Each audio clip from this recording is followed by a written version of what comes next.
रब के कहने से छोड़ के जा रहे हो तो इतना सा काम और करो। का कौन सा? का ये पानी भी लेके चले जाओ, खजूरें भी लेके चले जाओ। का हाजरा किस लिए? का तुम्ही ने कहा है रब की मर्जी से छोड़ के जा रहे हो तो सुनो, जिस रब ने हमें 80 साल की उम्र में चांद सा बेटा दिया है वो हमें खाना भी दे देगा, वही पानी भी दे देगा।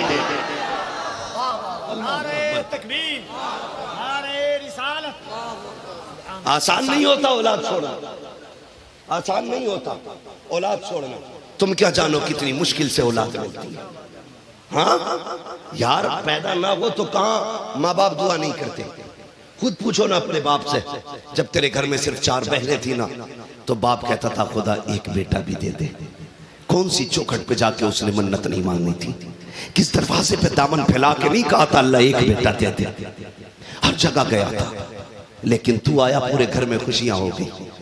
कोई कहने लगा इसको गुड्डू कहो, किसी ने कहा नहीं भूरा कहो, किसी ने कहा नहीं चांद कहो, किसी ने कहा कुछ, किसी ने कुछ, सबने प्यार से नाम दिए, सबने अपने अपने नाम बांटे।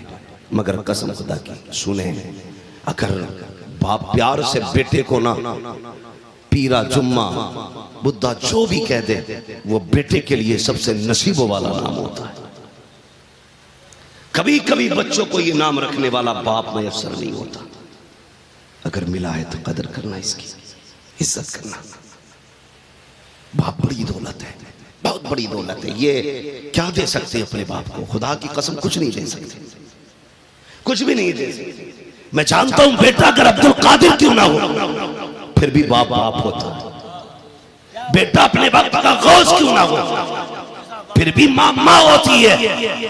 हाँ, कोई बेटा बाप के बराबर नहीं हो सकता और ना कि उसकी कीमत कोई अदा कर सकता है। इतना समझ लेना, इतना समझ लेना कि बाप उस दरख्त का नाम है, जब तक बाप जिंदा रहता है औलाद पे कभी धूप नहीं पड़ने देता, कभी धूप नहीं पड़ने देता। परदेश जाते हैं ना हम लोग, परदेश कमाई करने के लिए। कफील भाई घर से बाहर है, मैं घर से बाहर हूं, उलमा घर से बाहर है। क्यों? अपने बच्चों के लिए, अपने परिवार के लिए। कितने लोग परदेश में 4-4 साल काट देते हैं ताकि बच्चों की खुशियां पूरी कर सके। क्या उसे अपनी जिंदगी प्यारी नहीं थी? मुझे एक बच्चा मिला कल के परसों के जलसे में, वो मेरे पास आके कहने लगा पैर दबाना चाहता हूं। मैंने कहा बैठ यार, क्या करता? उसने कहा कुरान पढ़ता हूं। मैंने कहा क्या कर रहा है? कहा हिफ्ज का। कितने पारे हो गए? 15। मैंने अगला सवाल उससे कर दिया, कफील भाई। मैं उससे बोला तुम्हारे अब्बू क्या करते? इतना कहना था, उसकी आंख में आंसू आ गए। कहने लगा 10 साल हो गए मेरे बाप सऊदी में रहते, 10 साल हो गए बाप सऊदी में रहते। मैं उसका मुंह देखता रह गया। यार सोचो तो सही।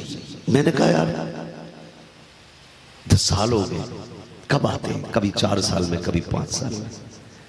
मैंने कहा तूने पूरी जिंदगी में कितनी बार अपने बाप को देखा होगा?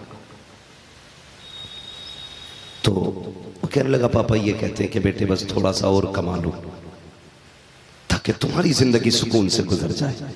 एक बाप औलाद के सुकून के लिए पूरी जिंदगी प्रदेश में काट देता है। परदेश किसी बाग का नाम नहीं है, परदेश किसी ऐशो इशरत की जगह का नाम नहीं है। परदेश उस कैद का नाम है जहां रोटी भी कैदी बनाता है, जहां खुद को सजा भी कैदी देता है और खुद की खिदमत भी कैदी करता है। तुझे क्या पता परदेश क्या? उस बाप से पूछ जिसके 20 साल परदेश में कट गए और वो बेटे को जी भर के न देख सका। ये बेटियां बैठी है, मेरी इनसे गुजारिश है तुम्हें खुदा का वास्ता अपने भाइयों की कदर करना, अपने बाप की कदर करना। कई भाइयों की पूरी जवानियां परदेश में कट गई सिर्फ इसलिए कि बहनों की इज्जत से हाथ नहीं लेकर सके। पूरी जिंदगी भाइयों ने परदेश में काट दी, मेरी बहन इज्जत से रुखसत हो सके।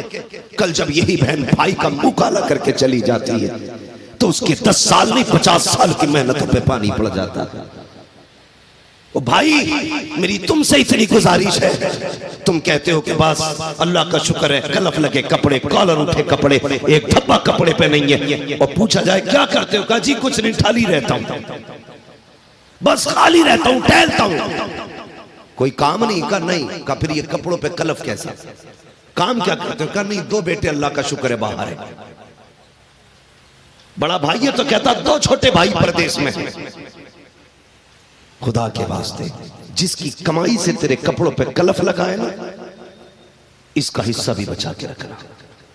कई भाइयों की ये शिकायत है, हजरत 10 साल सऊदी में रहा, पलट के आया तो भाइयों ने कुछ नहीं दिया, पलट के आया तो घर वालों ने जीरो कर दिया, जहां से चला था वहीं खड़ा था। और यार, जिसकी कमाई की वजह से तेरे कपड़ों पे कलफ लगा है, जिसकी कमाई की वजह से लोग तुझे सेठ कहते हैं, जिसके परदेश की काटी हुई इज्जत की वजह से लोग तुझे शान वाला कहते हैं, उसके लिए बचा के रखना। जब पलट के आए तो उसकी जिंदगी वहीं से शुरू ना हो जहां से छोड़ के गया था। तेरी जिम्मेदारी बनती है। और यार, कई बार तो ऐसा होता है भाई पूरी जिंदगी परदेश में काट देते हैं, जब पलट के आने का इरादा करते हैं इज्जत से बैगनों को रुखसत कर देते हैं, फिर खबर आती है परदेश से आ तो रहे हो, जानते हो बेटी 10 साल की हो चुकी है, 6 साल के बाद बेटी के हाथ भी पीले होने हैं। अल्लाह अकबर, जब परदेशी को इतना पता चलता है, अब तक की 10 साल की कमाई से मैंने बेटी को रुखसत की, बहनों को रुखसत किया था, अब 4 साल और लगा देता हूँ ताकि बेटी अभी इज्जत से रुखसत हो सके। अल्लाह अकबर, उस बाप से पूछो औलाद क्या चीज होती है। आज औलाद की कदर हमें नहीं है। कितनी आसानी से बाप कहता है खुदा करे तू पलट के ना आए, माए बददुआ कर देती है, तेरा चेहरा देखना नहीं चाहती। तो सुनो, औलाद की जिम्मेदारी है वो बाप की कदर करे, बाप की जिम्मेदारी है औलाद की कदर करे, इसलिए कि अगर औलाद ना दे तब भी चेहरे झुक जाया करते हैं, माँ बाप ना हो तब भी खुशियां रूठ जाया करती है। अल्लाह ने औलाद दी है, 4 बेटे दिए हैं, तेरी मर्जी है। एक को डॉक्टर बना, तेरी मर्जी, एक को इंजीनियर बना, तेरी मर्जी, एक को तो कुछ भी बना, तेरी मर्जी, लेकिन चौथे बेटे को कुरान का कारी बना दे ताकि जब तू दुनिया से जाए तो बेबसी की मौत ना मरे, बल्कि इधर आंख बंद हो, इधर ये कुरान पढ़े। दुनिया का है क्या छोड़ के गया है, जमाना का है कुछ छोड़ा या ना छोड़ा, अपने पीछे कुरान पढ़ने वाला कारी छोड़ के गया, इसलिए अपने पीछे कुरान वाला छोड़ के जाना बड़ी बात होती है। अल्लाह अकबर, रिश्ते पढ़े ना औलाद के। आज ना 10 रुपए चंदा देते हुए मदरसे में हमारा दम घुटता, 10 रुपए चंदा देते हुए बगले झांकते। एक शादी आ जाए 40-50 हजार का खर्चा पक्का है। रिश्तेदारी में अगर शादी निकल आए तो 40-50 हजार का खर्चा। मदरसे की बात आए अभी हिसाब नहीं है, ये ना किया करो, अल्लाह से तिजारत किया करो, अल्लाह से तिजारत।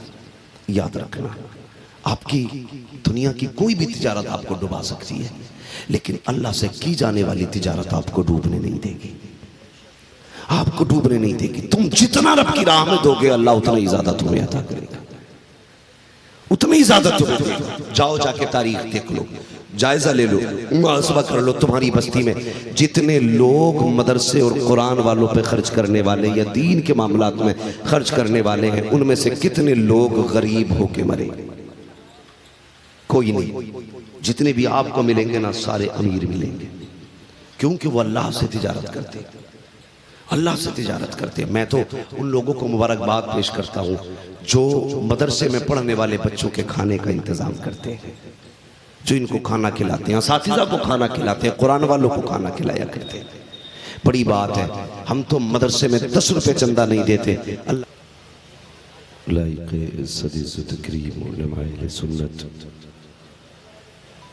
महफिल पाक में तशरीफ फरमा मोहतरम बुजुर्गों, नौजवान साथियों, अजीज बच्चों,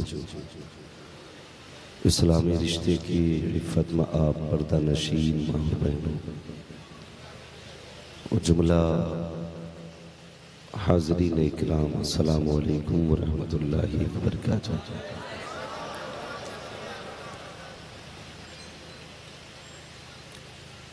अल्हम्दुलिल्लाहि रब्बिल आलमीन वल आक़िबतु लिल मुत्तक़ीन वस्सलातु वस्सलामु अला रसूलिहिल करीम, अम्मा बअद, फ़अऊज़ु बिल्लाहि मिनश शैतानिर रजीम, बिस्मिल्लाहिर रहमानिर रहीम।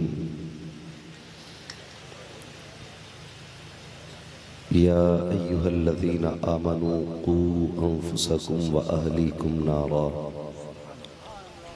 आमन्तु बिल्लाहि सदक़ल्लाहु मौलाना अज़ीम वसदक़ रसूलुहुन नबियुल उम्मियुल मुतीउल मुबीनुल मुईनुल करीम व नहनु अला ज़ालिका लमिनश शाहिदीन वश्शाकिरीन वल्हम्दुलिल्लाहि रब्बिल आलमीन।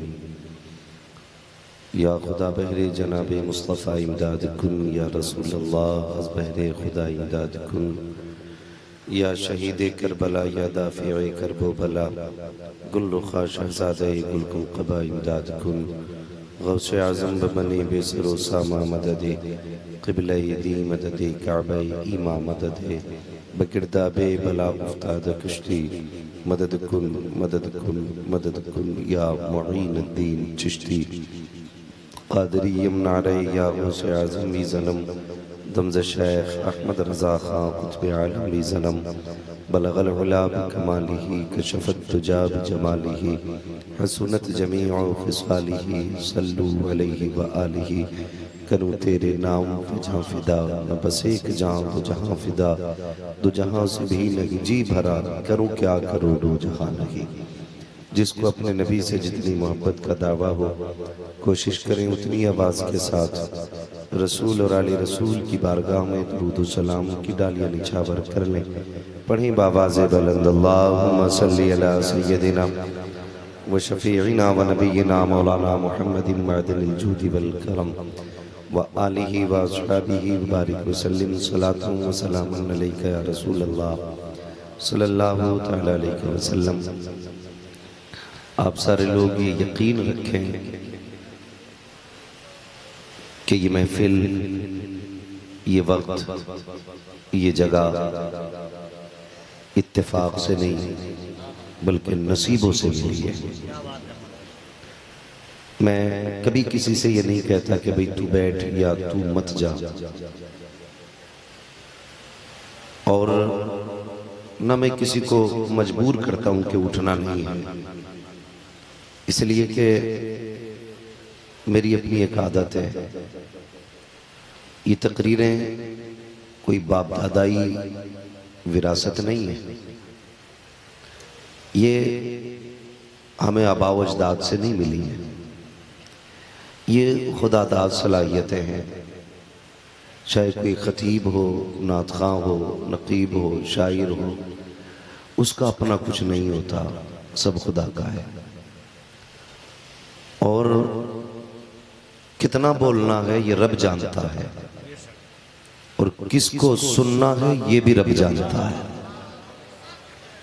अपना तो एक अकीदा है, जब कुर्सी पे बैठते हैं तो पहले दिल में कहते हैं रहने दो या डूबो तो अब तो तुम्हारी जानिब, कश्ती तुम्हीं पे छोड़ी लंगर उठा दिए हैं, कश्ती तुम्हीं पे छोड़ी लंगर उठा दिए हैं। मैं दावे के साथ कहता हूँ इतना बड़ा मिंबर शायद कहीं कहीं और कभी कभी आपको मिले जिस पे इतने सारे उलमा बैठे हों कि जितने उलमा न किसी 40वें में आपको मिलेंगे न किसी तीजे में, और मैं तो समझता हूँ अक्सर मैयतों में भी आपको इतने उलमा नहीं मिलेंगे। ये बड़ी जमात अल्लाह वालों की मिंबर पे बैठी हुई है, और आपने बड़े बड़े लहजों को सुना। हिंदुस्तान का बड़ा मशहूर लहजा, हर दिल अजीज़ लहजा, लाडला लहजा, चहीता लहजा, भाई मोहम्मद अली फैज़ी का लहजा, जिसे आपने बड़े प्यार और मोहब्बत से सुना। और भाई सोहराब कादरी साहब, इनको भी आपने सुना माशाल्लाह। ये मैं जानता हूँ, जहाँ तक मेरी अपनी सोच है, ना तो वाकई मोहम्मद अली फैज़ी के 6 हाथ हैं, और ना ही सोहराब कादरी को रब ने 8 हाथ दिए हैं। इनके भी 2-2 हाथ हैं, ये भी आम इंसानों की तरह है। लेकिन जानते हो इनकी अपनी खुसूसियत ये है दोनों की कि इनकी पहचान हुजूर की नात है, हुजूर की नात है। और बड़ी बात है अगर किसी की पहचान हुजूर की नात बन जाए। मैं एक बात अक्सर कहता हूँ,